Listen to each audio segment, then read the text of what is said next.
Tanto ricordiamo che la linea in questo momento è da alcuni mesi ferma per lavori di ripristino per quanto riguarda le nuove norme di sicurezza. Fermi al passaggio a livello, una vecchia canzone recitava l'incontro d'amore nato dalle barriere stradali abbassate per il transito del treno. In questo caso si deve parlare dell'esatto contrario, con la polemica scoppiata per il fatto che Rete Ferroviaria Italiana, subentrata nelle infrastrutture della linea Udine-Cividale, all'attuale concessionaria resta comunque la gestione del traffico commerciale, durante i lavori di riammodernamento e messa in sicurezza secondo i nuovi standard dettati dal Ministero dei Trasporti, in particolare per le linee cosiddette concesse non facenti parte del gruppo Ferrovie dello Stato, proprio al capolinea di Cividale del Friuli è stata rimossa la cartellonistica in plurilingue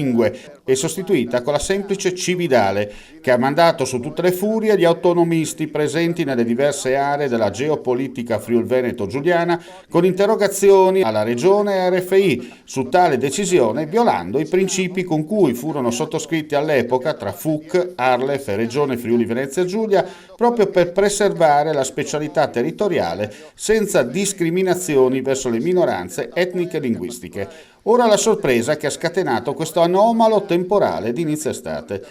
Per dovere di cronaca, la toponomastica ferroviaria varia rispetto a quella stradale per vari motivi e la stessa Cividale del Friuli nella carta risulta come Cividale. Come riporta, ancora in calce, la vecchia e dismessa stazione un centinaio di metri verso levante rispetto all'attuale capolinea.